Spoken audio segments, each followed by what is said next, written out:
শুভ সকাল বন্ধুরা, কেমন আছো তোমরা সবাই? আশা করছি তোমরা যে যেখানেই আছো প্রত্যেকেই খুব ভালো আছো এবং সুস্থ আছো। আমিও বেশ ভালো আছি। এস ফ্যামিলিতে তোমাদের সকলকে ওয়েলকাম এবং অনেক অনেক ভালোবাসা জানাই। আজকে হলো শনিবার, ঘড়িতে সময় এখন সকাল 8টা। তোমাদের সঙ্গে নিয়েই আজকের ব্লগটি এই সকাল থেকেই শুরু করছি। তো এদিকে রান্নাবান্না করছি, আর আমি প্রত্যেক দিন চেষ্টা করি ব্লগটা রান্নাঘর থেকেই শুরু করার। তো যাই হোক বন্ধুরা, আজকের ব্লগটি তোমরা দেখতে থাকো, আশা করছি তোমাদের খুব ভালো লাগবে। আজকে সকালবেলা সবার জন্য সিদ্ধ ভাত রান্না করছি, আজকে আর রুটি বানানো লাগবে না। তো এদিকে মামামকে সকালবেলা খাওয়াবো ওটস, তার জন্য ওটসের কৌটাটা এই যে বের করে নিয়েছি। এখন কিন্তু ওটসটা রান্না করব। আর আমি মামামকে যখন ওটস খাওয়াই তখন এই যে পিতলের চামচটা, এই পিতলের চামচের 6 চামচ আমি ওটস নিই।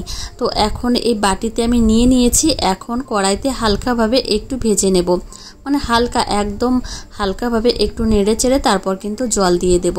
মাম্মামকে সকালবেলায় আজকে ওটসের সঙ্গে কাউ মিল্ক, সেই সঙ্গে একটা কলা দিয়ে খাইয়ে দেব। সকালবেলা এই ব্রেকফাস্টটা মাম্মাম খুব পছন্দ করে, চিড়েও কিন্তু খুব ভালো খায়, সেই সঙ্গে কিন্তু ওটসটাও খুব ভালো খায়।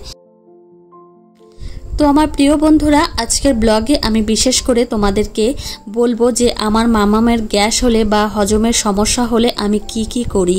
তার জন্য আজকে ব্লগটি তোমরা প্রথম থেকে একদম শেষ অবধি দেখতে থাকো, তাহলে কিন্তু তোমাদের অনেকটা সুবিধা হবে বুঝতে। তো এদিকে দেখো ওটসটা কিন্তু ভালো করে সিদ্ধ হয়ে গেছে। এখন কিন্তু আমি নামিয়ে নেব।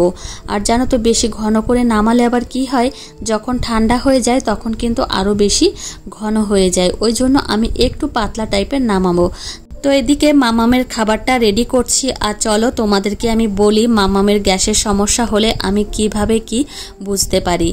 মামামের যখন গ্যাসের সমস্যা বা হজমের সমস্যা হয়, আমি কিন্তু কয়েকটা জিনিস লক্ষ্য করেই কিন্তু বুঝতে পারি যে মামামের গ্যাসের সমস্যা হয়েছে।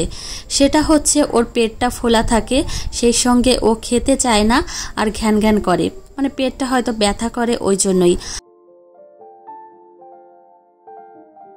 যাই হোক আমার প্রিয় বন্ধুরা, আমি কিন্তু তোমাদের প্রথমেই বলে দিচ্ছি যে আমি কিন্তু কোনো ডক্টর না, আমি একজন মা। আর আমার মেয়ের এই হজমের সমস্যা বা গ্যাসের সমস্যা হলে আমি কিভাবে বুঝতে পারি বা কি করি, সেইগুলোই কিন্তু তোমাদের সঙ্গে শেয়ার করব। তো যাই হোক, এদিকে দেখো ভাতটা রান্না করা হয়ে গেছে। এদিকে দেখো যে বাসন কোসনগুলো হয়েছে, আমি কিন্তু একের পর এক ধুয়ে পরিষ্কার করে রেখে দিচ্ছি, কেননা এখন আমি রান্নাঘরে রয়েছি। এই কাজগুলো একটু হাতে হাতে গুছিয়ে রেখে দিই, কেননা মেয়ে আবার ঘুমিয়ে রয়েছে, ও উঠলে কিন্তু ওর কাজে ব্যস্ত হয়ে পড়তে হবে, ওই জন্যই। আর এদিকে তোমাদের একটা প্রশ্নের উত্তর দিই। একজন দিদি ভাই আমাকে জিজ্ঞাসা করেছিলে যে মামামকে আমি কি পেস্ট ইউজ করাই। তো যাই হোক, আমার মেয়েকে কিন্তু আমি কিডোডেন্ট নামে একটা পেস্ট, সেটাই কিন্তু ব্যবহার করাই, খুবই কিন্তু ভালো। তো এদিকে দেখো বাসন কোসনগুলো ধোয়া হয়ে গেছে। আর এদিকে কিন্তু আমার মেয়ে ঘুম থেকে উঠে গেছে। এখন মামামকে আমি ব্রাশ করাবো। তো এই যে চোখ মুখও ধুইয়ে দেব। এই কাজটি কিন্তু আমি প্রত্যেক দিন একদম নিয়ম মেনে করে থাকি। তো এখন মামামকে এই যে হাতে আমি ব্রাশটা দিলাম, মামাম একটু ব্রাশ করবে। তো ও কিন্তু প্রথমে শুরু করতেই চায় না, আমি কিন্তু প্রথমে ওকে ব্রাশ করিয়ে দিই, তারপর কিন্তু ও একটু ব্রাশ করে। ও তো ব্রাশ করতে তেমনভাবে পারে না, আমি কিন্তু করিয়ে দিই। তো এখন কিন্তু ওপর নিচে পাশে সব দিকেই ভালো করে আমি ব্রাশ করে দিলাম। এখন কিন্তু এই যে চোখ মুখ ধুয়ে পরিষ্কার পরিচ্ছন্ন করে দিলাম। মামামের গ্যাসের সমস্যা বা হজমের সমস্যা হলে আমি সকাল থেকেই কি করি সেইগুলোই কিন্তু তোমাদের একদম প্রথম থেকেই দেখাবো। তো এই যে দেখো মামাম ঘুম থেকে উঠলো, ওকে কিন্তু ব্রাশ করিয়ে দিলাম, চোখ মুখও কিন্তু ভালো করে ধুয়ে পরিষ্কার পরিচ্ছন্ন করে দিলাম। এখন কিন্তু মামামকে নিয়ে ঘরে যাব। তো দেখো এই যে একটা মানে কালারিং, একটা লাল কালার সাদা কালারের একটা বাটি দেখেছে, এটাই কিন্তু নেবে। আদিশ্রীর যখন গ্যাসের সমস্যা বা হজমের সমস্যা হয়, আমি কিন্তু ও ঘুম থেকে ওঠার পরে এইভাবে অনেকটা পরিমাণে জল খেতে দিই। তাতে কি হয়, পেটটা পরিষ্কার থাকে, সেই সঙ্গে পটিটাও ক্লিয়ার হয়, আর পেটটা কিন্তু অনেকটাই মানে গ্যাস মুক্ত হয়। তো এদিকে আমার মেয়েকে এখন আমি সকালের খাবারটা খাওয়াবো। আর একটা জিনিস তোমাদেরকে বলে দিই, মানে আমার মেয়ের ক্ষেত্রে আমি যেটা করে থাকি, আমার মেয়ের ধরো কোনো খাবারে গ্যাস বা অম্বল বা হজমের সমস্যা হচ্ছে, আমি কিন্তু সেই খাবারটা ওকে দিই না। একটা বাচ্চার গ্যাসের সমস্যা বা হজমের সমস্যা বা অম্বল যাই হোক না কেন, যে সমস্যাগুলো হচ্ছে এইগুলো কিন্তু একজন মাই সব থেকে আগে বুঝতে পারে। ওই জন্যই কিন্তু মাকেই লক্ষ্য রাখতে হবে কোন খাবারে বাচ্চার অম্বল বা গ্যাস বা হজমের সমস্যা হচ্ছে, সেইগুলো কিন্তু একদমই দেওয়া চলবে না।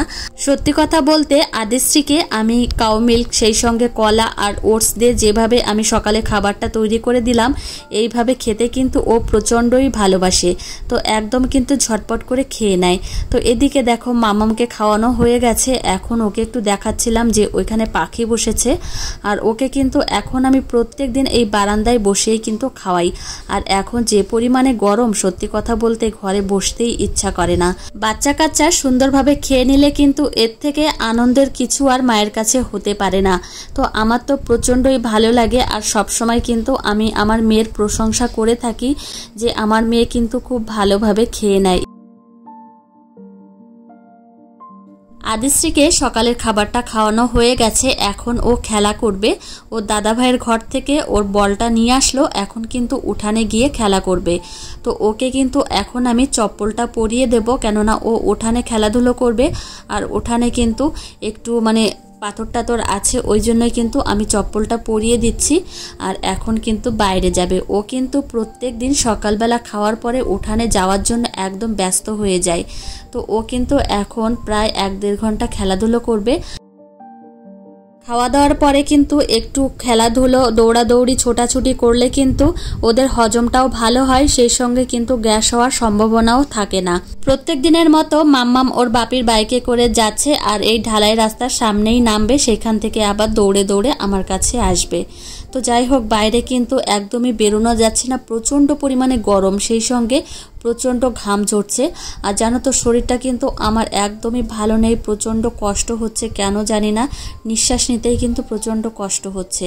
তো এদিকে মাম্মামকে আমি ওর পিসিমণির বাড়িতে রেখে এসেছি, ওই বাড়িতে খেলাধুলো করছে।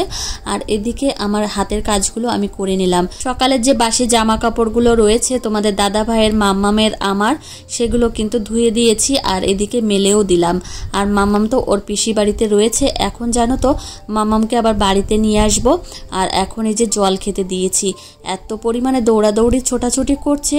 আর বাচ্চারা যখন সলিড ফুড খাওয়া শুরু করবে তখন কিন্তু ওদের একটু সময় পরপরই কিন্তু জল দেওয়া উচিত। আর বিশেষ করে এই গরমের সময় তো একটু ঘন ঘনই জল দেওয়া উচিত, কেননা ওরা প্রচণ্ড পরিমাণে ঘেমে যাচ্ছে। তো এদিকে মামামকে আমি কিন্তু এখন মৌসম্বি লেবুর রসটা খাওয়াবো। তো এই যে মৌসম্বি নিয়ে এসেছি রান্নাঘরে, এখন কেটে রস বের করে খাওয়াবো। আদিশ্রীর যখন গ্যাস, অম্বল, সেই সঙ্গে হজমের সমস্যা হয় তখন কিন্তু আমি কোনো টক জাতীয় ফল দিই না, এমনকি আপেল সিদ্ধও কিন্তু খাওয়াই না, আর ডিমও কিন্তু খাওয়াই না। এদিকে মৌসম্বি লেবুর রসটাও কিন্তু খাওয়াই না। তো এদিকে দেখো আমি এদিকে কাজকর্ম করছি, মৌসম্বি লেবুর রস বের করছি, আর আমার মাম্মাম জল খেয়েই চলেছে। জল খেতে প্রচণ্ডই ভালোবাসে, সেই সঙ্গে কিন্তু মৌসম্বি লেবুর রসটাও খেতে খুব পছন্দ করে। তোমাদের তো আমি বলেছি আগাগোড়াই যে আমার মেয়ে কিন্তু খাওয়া নিয়ে তেমন দুষ্টুমি করে না, ওকে কিন্তু যে খাবারটাই দিই সেটাই কিন্তু ও খুব ভালোভাবে খেয়ে নেয়। এটাই কিন্তু ভগবানের সবথেকে বড় আশীর্বাদ আমার মাথায়। আদিশ্রীকে আমি লেবুর রসটা খাইয়েছি 11:15টার দিকে, এখন কিন্তু প্রায় 11:15 বাজতে আসলো। এখন আমি মামামকে স্নান করাতে যাব। তো স্নান করাতে যাওয়ার আগে আমি কিন্তু প্রত্যেক দিন এইভাবে মামাম কি জামা পরবে, ওর ডাইপার, সেই সঙ্গে পাউডার, মুখে মাখার ক্রিম, ওর লোশন, সব কিছুই কিন্তু আগের থেকে গুছিয়ে রাখি। না হলে কি হয়, বাচ্চা স্নান করে আসে, তারপর কিন্তু ছোটাছুটি করে সব কিছুই কিন্তু গোছাতে হয়। তো এদিকে মামামকে স্নান করাচ্ছি। তো আমার প্রিয় বন্ধুরা, তোমাদের আর একটা বিষয় বলে দিই, আমার মেয়ের যখন গ্যাস বা অম্বল বা হজমের সমস্যা হয় আমি কিন্তু সবসময় চেষ্টা করি যে খাবারটা খাওয়ালে আমার মেয়ের সমস্যা হবে না বা এই তরকারিটা খাওয়ালে সমস্যা হবে না, আমি কিন্তু সেটাই খাওয়াই। তো যাই হোক, তোমাদের কিন্তু আমি আমার যেটুকু ধারণা আমি কিন্তু তোমাদের সেইটুকুই শেয়ার করলাম। তোমাদের কেমন লাগলো অবশ্যই কিন্তু জানিও। এদিকে দেখো মাম্মামকে ঘরে নিয়ে এসেছি আর ডাইপার কিন্তু পরিয়ে দিয়েছি, এখন কিন্তু গায়ে লোশন লাগিয়ে দিচ্ছি। তোমাদের কিন্তু আমি বলেছি যে আমার মাম্মামকে স্নানের আগে আমি সর্ষের তেল গায়ে মালিশ করিয়ে দিই, তারপর কিন্তু এই যে লোশনটা লাগিয়ে দিই। তো মাম্মাম কিন্তু এখন ঘুমোবে, মাম্মামকে কিন্তু রেডি করানো হয়ে গেছে। তো এদিকে মাম্মামকে ঘুম পাড়িয়ে আমি চলে এসেছি ঠাকুর পুজো করতে। আজকে ঠাকুরকে আম দুধ দিচ্ছি। আর জানো তো ঠাকুরকে কোনো ফল বা আম দুধ যাই হোক না কেন না দিয়ে আমরা কেউ খাই না, বিশেষ করে আমি তো খাই না। এদিকে ঠাকুর পুজোটা কিন্তু আমি করে নিলাম আর ঠাকুরকে আজকে কিন্তু আমি আম দুধ দিলাম। এখন ঘড়িতে সময় দুপুর 1:45। এদিকে রান্নাঘরে এসেছি, মাম্মামের খাবারটা রেডি করছি। আজকে আমাদের বাড়িতে কাঁচকলা, আলু আর কাতলা মাছ দিয়ে তরকারি হয়েছে, সেটাই কিন্তু মাম্মামকে খাওয়াবো। তো এই যে থালায় ভাত নিয়ে নিয়েছি আর এখন আমি মাছটা ভালো করে বেছে কুটে নেব, কেননা মাছের মধ্যে কাঁটা থাকলে কিন্তু খুবই সমস্যা হয়ে পড়ে, বাচ্চাদের গলায় আটকে যেতে পারে। ওই জন্য ধীরে সুস্থে একদম কাঁটাটা ভালো করে বেছে নিতে হবে। এখন 5:30 মতো বাজে, মাম্মামকে নিয়ে চলে এসেছি মাঠে। মাম্মাম একটু হাঁটা চলা করছে। আর জানো তো মাঠে আসলে মাম্মামের প্রচণ্ড পরিমাণে ভালো লাগে। তো এদিকে ঘাসের মধ্যে বসে পড়েছে। তো যাই হোক আমার প্রিয় বন্ধুরা, আজকের ব্লগটি এখানেই শেষ করছি। তোমাদের কেমন লাগলো অবশ্যই জানিও। ভালো লাগলে একটা লাইক কমেন্ট করতে ভুলো না। আর দেখা হবে তোমাদের সঙ্গে পরের ব্লগে। ততক্ষণে তোমরা সুস্থ থেকো।